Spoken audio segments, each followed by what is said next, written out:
दिल्ली में चल रहे नोट और नोटिस के दंगल से जुड़ी खबर है ये, जिसमें इस वक्त का अपडेट ये है कि आज प्रवेश वर्मा के खिलाफ आम आदमी पार्टी एफआईआर दर्ज करवा सकती है।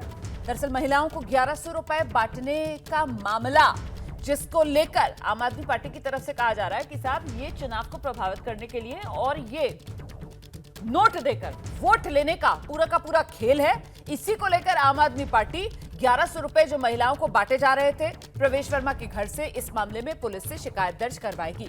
अरविंद केजरीवाल और आतिशी के खिलाफ भी 3 शिकायतें हालांकि अभी तक दर्ज हो चुकी हैं। केजरीवाल और आतिशी पर दिल्ली की जनता को धोखा देने का आरोप लगाया गया है। नोटकांड पर केजरीवाल सवाल पूछ रहे हैं, ईडी एक्शन क्यों नहीं ले रही। तो कुल मिलाकर एक दूसरे को घेरने की ये कवायद आम आदमी पार्टी और बीजेपी की तरफ से।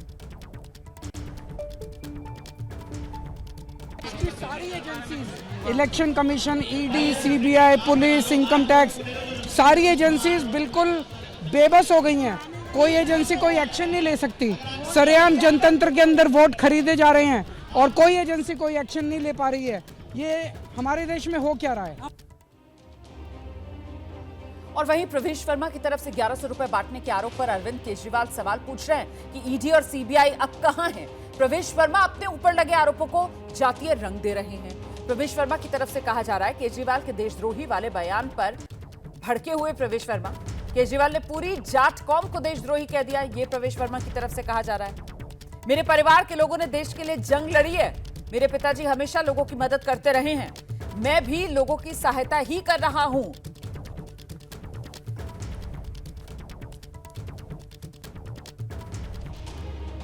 प्रवेश वर्मा की तरफ से एक्स पर यह पोस्ट किया गया। केजरीवाल पर निशाना साधते हुए उन्होंने लिखा, अरविंद केजरीवाल ने मुझे देशद्रोही बोलकर पूरी जाट कौम को देशद्रोही कह दिया है। मेरे परिवार के लोगों ने देश के लिए जंग लड़ी। मेरे पिताजी डॉक्टर साहेब सिंह जी हमेशा लोगों की मदद करते रहे। मैं भी लोगों की सहायता कर रहा हूं। दिल्ली देहात कभी केजरीवाल को माफ नहीं करेगा।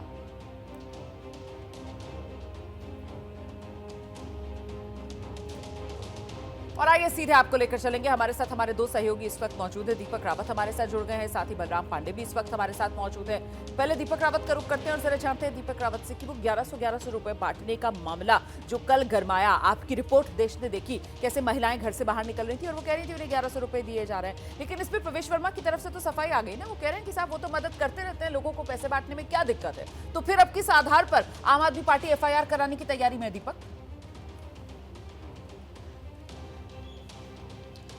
दरअसल आम आदमी पार्टी का रोमाना ये कहना है कि ये सीधे तरीके से वोट खरीदने की कोशिश की जा रही है और अभी चुनाव की घोषणा भी नहीं हुई और उससे पहले इस तरीके से खरीदा जा रहा है।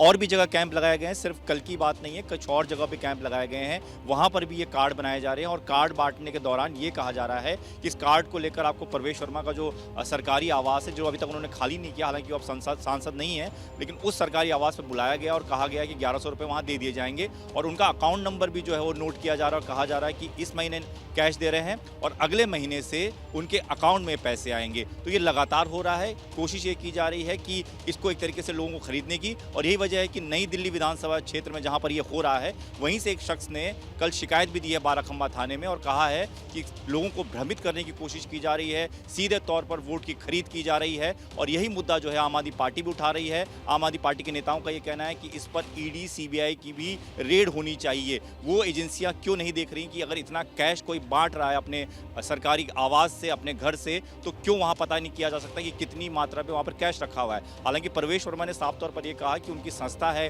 उनके पिता जब थे वो भी ये काम करते थे, गरीबों की मदद करते थे, वो भी कर रहे हैं और उसी संस्था के अकाउंट से पैसा दिया जा रहा है। लेकिन कैश बांटा जा रहा है, इसको लेकर आम आदमी पार्टी सवाल उठा रही है और आम आदमी पार्टी एजेंसियों को भी सवाल उठा रही है कि वो इस पर कार्रवाई करे। ये वजह है कि चुनाव आयोग तक जाने की बात आम आदमी पार्टी कह रही है। लेकिन ये भी देखना होगा रोमाना कि अभी चुनाव की घोषणा नहीं हुई है, अभी तक आचार संहिता नहीं लगी है, तो ऐसे में चुनाव आयोग इस पर ज्यादा कुछ करेगा नहीं, ये भी बहुत हद तक साफ है। बिल्कुल, यही तो सबसे बुनियादी बात है कि साहब ठीक है, परसेप्शन के लिहाज से आप कुछ भी कहिए, लेकिन इसमें गैरकानूनी वाला एंगल जो है वो कुछ इसलिए सामने नहीं निकल कर आता क्योंकि यहाँ पर अभी मॉडल कोड ऑफ कंडक्ट तो लागू हुआ नहीं है, दिल्ली में चुनाव की तारीखों का ऐलान तो हुआ नहीं है, आदर्श आचार संहिता तो लगी नहीं है, लेकिन कुल मिलाकर राजनीति गरमाई हुई है। और जरा बलराम का रुख कर लेते हैं और बलराम से समझते हैं ये जो राजनीति गरमाई हुई है, केंद्र में इसके महिलाएं ही आ गई हैं। एक तरफ वो प्रवेश वर्मा 1100 रुपए लेकर जो महिलाएं उनके घर से बाहर निकल रही थी, और दूसरी तरफ दिल्ली सरकार की हम अगर सत्ता में आएंगे तो 2100 रुपए देंगे और आइए इस योजना के तहत रजिस्ट्रेशन करवा लीजिए,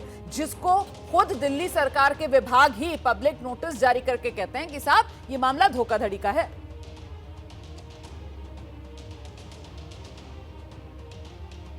बिल्कुल, देखिए जिस तरीके से कल दिल्ली के विभागों ने एक सार्वजनिक नोटिस जारी करके ये बताया कि जो 2100 रुपए देने की बात कही जा रही है और जो रजिस्ट्रेशन की प्रक्रिया की जा रही है वो पूरी तरह से गलत है, क्योंकि सरकार की तरफ से कोई अधिसूचना जारी नहीं की गई है। इस तरीके की कोई भी योजना अभी सरकार की तरफ से नहीं लाई गई है, और अगर कोई महिला अपने दस्तावेज देती है तो उससे धोखाधड़ी की जो आशंका है वो भी बढ़ जाती है। और यही वजह है कि जब ये सार्वजनिक नोटिस सामने आया तो लोग डरे और कुछ लोगों ने थाने में जाकर के शिकायत भी की। आपको बता दें कि बदरपुर की एक महिला है जिसने थाने में जाकर के शिकायत दी कि उसके पास एक फ़ोन आया और फ़ोन पर उससे आधार कार्ड और निर्वाचन कार्ड मांगा गया और उससे कुछ डिटेल मांगी गई। वो उसने व्हाट्सएप पे साझा किया और उसके बाद कहीं ना कहीं उसको ये लगा कि उसके दस्तावेज के साथ छेड़छाड़ हो सकती है, उसका दुरुपयोग हो सकता है, तो उसने पुलिस में शिकायत दी। हालांकि 3 शिकायतें अब तक पुलिस के पास आ चुकी हैं, लेकिन अब देखने वाली बात ये होगी कि पुलिस किस तरीके से इस पूरे मामले की जांच करती है और जांच में क्या कुछ निकलता है। हालांकि जो सूत्र बता रहे हैं उसके मुताबिक पुलिस का कहना है कि हम इस पूरे मामले की जांच करेंगे कि अब तक कितने लोगों का रजिस्ट्रेशन हुआ है और उनके जो डेटा लिए जा रहे हैं वो कहां पर रखे जा रहे हैं और उस डेटा का क्या इस्तेमाल किया जा रहा है, क्योंकि सरकार के वो विभाग बता रहे हैं जिन्हें 2100 रुपए महिलाओं को सम्मान निधि के तौर पर देना है। यानी महिला बाल विकास अगर मंत्रालय ये कह रहा है कि इस तरीके की कोई योजना नहीं है जिसे 2100 रुपए देने हैं, तो कहीं ना कहीं सवाल खड़े होते हैं। हालांकि आम आदमी पार्टी का कहना है कि ये हमारा एक कैंपेन है और एक अभियान के तहत हम इस योजना को लाने की बात कर रहे हैं। अभी तक उन्होंने ये भी कहा कि जो 1000 रुपए देने की बात हुई थी, जो मंत्रिमंडल ने उस फैसले को मंजूरी दी थी और उसके बाद उस फाइल को हमने एलजी के पास भेजा था, उसका नोटिफिकेशन भी उन्होंने सार्वजनिक किया। लेकिन कहीं ना कहीं अब सवाल खड़े हो रहे हैं कि जिस तरीके से जिस विभाग को पैसा देना है, अगर वही विभाग सार्वजनिक नोटिस जारी करके ये कहता है कि ऐसी कोई योजना नहीं है, ऐसी कोई अधिसूचना सरकार की तरफ से जारी ही नहीं है, तो आम जनता तो डरेगी ही। और शायद यही वजह है कि अब एक करके तो बलराम पांडे, इसीलिए तो सियासी वार पलटवार में अब एफआईआर बनने जा रही है। क्या नया हथियार? बहुत शुक्रिया फिलहाल बलराम आपका भी, दीपक रावत आपका भी, इस तमाम जानकारी के लिए। देखिए, एक तरफ दिल्ली में चुनावी लड़ाई पैसे बांटने के आरोपों पर आ गई है, वार पलटवार का ये दौर चल रहा है। आम आदमी पार्टी प्रवेश वर्मा के बहाने पूरी बीजेपी को घेर रही है, बीजेपी पर हमलावर। और वहीं दूसरी तरफ आम आदमी पार्टी को भी जोर का झटका लगा है। आम आदमी पार्टी की पार्षद हैं प्रियंका गौतम, बीजेपी में शामिल हो गई हैं। बुधवार को प्रियंका गौतम ने अपने समर्थकों के साथ बीजेपी की सदस्यता ग्रहण की और इसके साथ ही दक्षिणी दिल्ली से नगर निगम के पूर्व पार्षद हैं धर्मवीर सिंह, उन्होंने भी बीजेपी का दामन थाम लिया। इस दौरान केंद्रीय राज्य मंत्री हर्ष मल्होत्रा ने आम आदमी पार्टी और अरविंद केजरीवाल पर तीखा हमला बोला।